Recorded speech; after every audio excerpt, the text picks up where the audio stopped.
Hello, Bachchan. Let's read this question. And the question says that two equal circles touch each other externally at C, and AB is a common tangent to the circles. Then angle ACB is equal to. Now let's see the options. Option A 60 degree, option B 45 degree, option C 30 degree and option D 90 degree. तो आइए इस question को यहाँ पर हम solve कर लेते हैं। इस क्वेश्चन में हमसे कहा गया है कि हमारे पास टू इक्वल सर्कल्स हैं जो टच करते हैं एक्सटर्नली एट सी, और ए बी जो है यहाँ पर वो कॉमन टेंजेंट है इन सर्कल्स से। तो हमें एंगल एसीबी बताना है। तो यहाँ पर हम की कॉन्सेप्ट यूज करेंगे that sum of all angles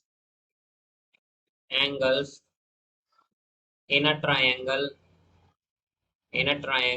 is 180 degree. अब अगर हम देखें कि हमारे पास लेट सपोज दो सर्कल है इस तरह से, ये फर्स्ट सर्कल है और ये यहाँ पर सेकंड सर्कल है, और ये जहाँ टच करते हैं वो पॉइंट है हमारे पास सी। ये पॉइंट सी है जहाँ पर ये टच करते हैं, और एक कॉमन टेंजेंट है इस तरह से जो कि ना जो कॉमन है इनसे। तो यहाँ पर हम मान लेते हैं ये ए पॉइंट है हमारा, और इस पॉइंट को हम बी मान लेते हैं।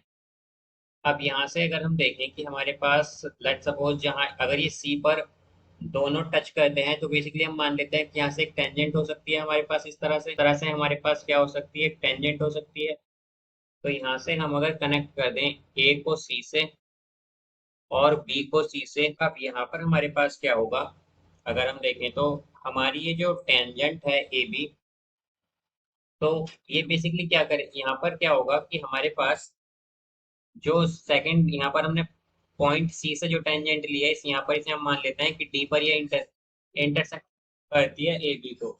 तो यहाँ पर जहाँ पर ये इंटरसेक्ट करेगी टेंजेंट हमारी ए बी को बेसिकली, तो ये क्या करेगी, ए बी को बाइसेक्ट कर देगी यहाँ पर। तो हम क्या कह सकते हैं कि हमारी जो डी बी है यहाँ, डी ए है यहाँ पर, वो हमारा इक्वल हो जाएगा डीसी के। बिकॉज अगर हम देखें तो हमारे पास ये क्या है, डिस्टेंस है डी पॉइंट का पॉइंट ए से, और ये क्या है यहाँ पर डिस्टेंस है जहां पर हमारी टेंजेंट टच करती है सर्कल को, डी से।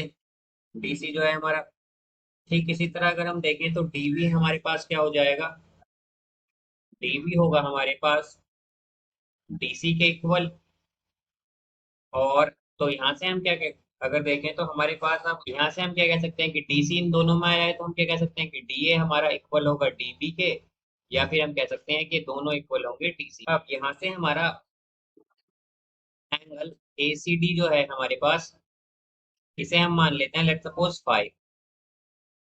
एंगल एसीडी जो है हम इसे 5 मानते हैं, और एंगल डीसीबी जो है हमारा, इसे हम मान लेते हैं थीटा। से हमारा एंगल एसीडी 5 है, तो हमारे पास क्या होगा कि एंगल सी ए डी जो होगा ये भी क्या होगा, ये भी 5 हो जाएगा।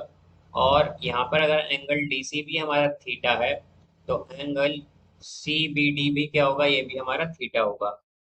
तो इस गिवन कंडीशन में अगर हम देखें कि हम जैसे कि जानते हैं कि सम ऑफ ऑल एंगल्स क्या होता है, एक ट्राइंगल में 180 डिग्री। तो ट्राइंगल एबीसी में क्या होगा, इन ट्राइंगल एबीसी हमारे पास आ जाएगा angle A plus angle B plus angle C is equal to 180 degree. तो यहाँ से हम क्या कहेंगे, यहाँ से हम कह सकते हैं दैट एंगल ए, अगर हम देखें तो एंगल ए क्या होगा यहाँ पर, एंगल ए है हमारा। अगर हम देखें तो angle C A D basically हमारा एंगल ए ही है यहाँ पर, तो ये है फाई। एंगल बी क्या है हमारा, एंगल बी है यहाँ पर, एंगल सी बी डी जो है वही हमारा एंगल बी हो जाएगा यहाँ पर, तो ये क्या है थीटा। और एंगल सी अगर हम देखें तो सी क्या है हमारा, ये एंगल इक्वल होगा angle A C D plus angle D C B के इक्वल, या फिर हम कहेंगे एंगल ए सी डी और डी सी बी का जो सम है ये हमारा एंगल सी है। तो यानी कि हम कह सकते हैं कि ये हमारे पास फाई प्लस थीटा के इक्वल होगा। तो यहाँ से ये आ जाएगा हमारे पास 180 के इक्वल। अब यहाँ पर अगर हम देखें तो ये क्या हो जाएगा, 2 फाई प्लस 2 थीटा, और 2 हम कॉमन ले लें तो क्या आएगा, theta plus phi is equal to 180। तो यहाँ से हम क्या कह सकते हैं कि theta plus phi is equal to 90 degree. या फिर यहाँ से हम कह सकते हैं कि हमारे पास एंगल एसीबी जो होगा बिकॉज एंगल एसीबी अगर हम देखें तो एंगल एसीबी क्या है, ये इक्वल है एंगल्स हमारे sum of angles ACD plus angle DCB के। तो यहाँ पर ये हमारा क्या हो जाएगा, 5 + थीटा के इक्वल होगा, यानी कि 90 डिग्री के इक्वल होगा। तो इसका करेक्ट आंसर होगा हमारे पास ऑप्शन डी, 90 डिग्री। So I hope you understood it well. Best of luck. Thank you.